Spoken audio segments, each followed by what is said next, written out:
Hi hello welcome back to my channel. இன்றைக்கி நம்ம பார்க்க போகிற டிஷ் என்னென்னு பார்த்தீங்கன்னா மட்டன் குழம்பு. வாங்க எப்படி செய்கிறதுன்னு பார்க்கலாம். இது என்னோடய ஸ்டைலில்.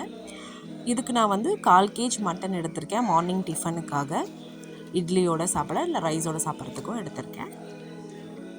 இதில் பார்த்திங்கன்னா எலும்பு, அதுக்கப்புறம் வந்து கொஞ்சம் சதை பிடிப்பாக இருக்கிற மாதிரி எடுத்திருக்கேன். அதுக்கப்புறம் கொழுப்பும் சேர்த்து பண்ணோன்னா இந்த குழம்பு வந்து ரொம்ப டேஸ்ட்டாக இருக்கும். ஒரு குக்கரில் மட்டனை நல்லா வாஷ் பண்ணிவிட்டு எடுத்துகிட்டு அதோட 1 டேபிள் ஸ்பூன் இஞ்சி பூண்டு, கொஞ்சம் மஞ்சத்தூள் போட்டுட்டு கொஞ்சமாக தண்ணி ஊற்றி மட்டன் முழுகிற அளவுக்கு தண்ணி ஊற்றிட்டு ஒரு 8 விசில் போட்டு எடுத்துக்கோங்க. நான் அதே மாதிரி இஞ்சி பூண்டு பேஸ்ட்டு, மஞ்சத்தூள் இதெல்லாமே போட்டு மட்டன் வந்து வேகிற அளவுக்கு தண்ணி ஊற்றிட்டு விசில் போட்டு ஒரு 8 விசில் வர மாதிரி எடுத்துட்டேன். இதுக்கப்புறம் கடாய் வச்சு எண்ணெய் ஊற்றிட்டு எண்ணெய் நல்லா சூடானதுக்கப்புறம் பட்டை, அதுக்கப்புறம் கல்பாசி, சோம்பு இதெல்லாமே நல்லா பொரிஞ்சதுக்கப்புறம் லவங்கம் இதெல்லாம் போட்டிங்கன்னா அரோமா ரொம்ப சூப்பராக இருக்கும். நல்லா அதெல்லாம் பொரிஞ்சதுக்கப்புறம் ஒரு 2 பச்சை மிளகா இதையும் ஆட் பண்ணிவிட்டு நல்லா வதக்கிக்கோங்க. அதுக்கப்புறம் 2 மீடியம் சைஸ் வெங்காயம் சின்ன சின்னதாக நறுக்கி அதையும் வந்து இந்த மசாலாஸோட நல்லா வந்து வதக்கிக்கோங்க. இந்த வெங்காயம் வதங்குறதுக்கு கொஞ்சம் கல்லுப்பு ஆட் பண்ணிக்கோங்க. மேக்ஸிமம் கல்லுப்பு ட்ரை பண்ணுங்கள், அப்போ தான் வந்து யூஸ் பண்ணுங்கள். அப்போ தான் வந்து டேஸ்ட் எல்லாமே வந்து சூப்பராக இருக்கும். அப்புறம் எங்கள் வீட்டிலே வந்த புதினா அதையும் வந்து கட் பண்ணி கொஞ்சமாக போட்டுக்கோங்க, டேஸ்ட்டு நல்லாயிருக்கும் குருமாக்கு. அதுக்கப்புறம் 2 மீடியம் சைஸ் தக்காளி இதையும் நல்லா கட் பண்ணிவிட்டு இந்த மசாலாஸோட நல்லா வதக்கி விடுங்க. நல்லா வந்து வதங்கினதுக்கப்புறம் கருவேப்பிலை கொஞ்சம் தூவிக்கோங்க. இந்த மசாலாஸ் எல்லாமே வெங்காயம், தக்காளி இது எல்லாமே வந்து நல்லா எண்ணெயிலே வதங்கணும். அதுக்கப்புறம் இதுலேயும் 1 ஸ்பூன் இஞ்சி பூண்டு பேஸ்ட் போட்டுக்கோங்க. நம்ம அந்த மட்டன்லேயும் போட்டிருக்கோம் 1 ஸ்பூன். அப்புறம் இந்த கிரேவிக்காக குருமாக்காகவும் 1 ஸ்பூன் வந்து இஞ்சி பூண்டு பேஸ்ட் அதையும் ஆட் பண்ணிக்கோங்க. அதுக்கப்புறம் குருமாக்கு நான் வந்து காஞ்ச தேங்காய் தான் இருந்துச்சு. காஞ்ச தேங்காய் கொஞ்சம், பச்சை தேங்காய் கொஞ்சம், அதோட கொஞ்சம் கசகசா, அதுக்கப்புறம் சோம்பு இதெல்லாத்தையும் போட்டு நல்லா ஃபைன் பேஸ்ட்டாக அரைச்சிக்கிட்டேன்.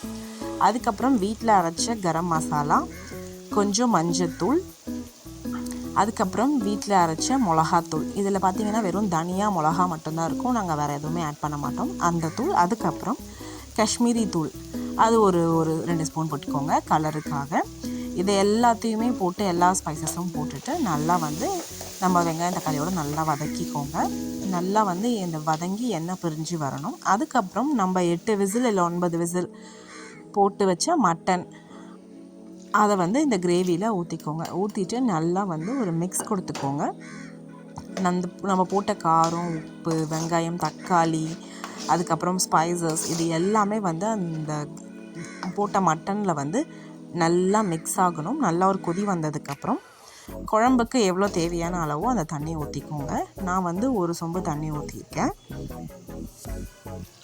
கொதி வந்ததுக்கப்புறம் 1 சொம்பு தண்ணி ஊற்றிக்கோங்க. நம்ம வந்து டிஃபனுக்கும் மதியம் ரைஸுக்கும் அப்படின்றதுக்காக நான் வந்து 1 சொம்பு ஃபுல்லாக தண்ணி ஊற்றிட்டேன். நல்லா வந்து இதை கொதிக்க விடுங்க. ஒரு 10 நிமிஷம் வச்சிங்கன்னா இந்த மாதிரி நல்லா சலசலன்னு கொதிக்கும். நம்ம ஆல்ரெடி மட்டன் வெந்திருக்கும். ஸோ இன்னும் ஒரு 10 நிமிஷம் வச்சிங்கன்னா உப்பு காரம்லாம் இறங்கும். அதுக்கப்புறம் தேங்காய், கசகசா, அதுக்கப்புறம் சோம்பு அரைச்சி வச்சுருக்கேன் அந்த விழுதையும் வந்து நம்ம குருமாலையே ஊற்றிட்டு நல்லா வந்து மிக்ஸ் பண்ணி விட்டுக்கோங்க. மட்டன் எல்லாத்துலேயும் மிக்ஸ் ஆகணும்.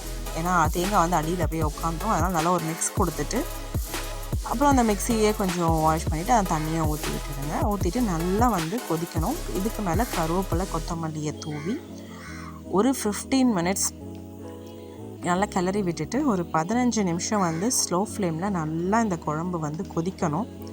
அப்போ தான் வந்து பார்த்திங்கன்னா டேஸ்ட்டு ரொம்ப சூப்பராக இருக்கும்.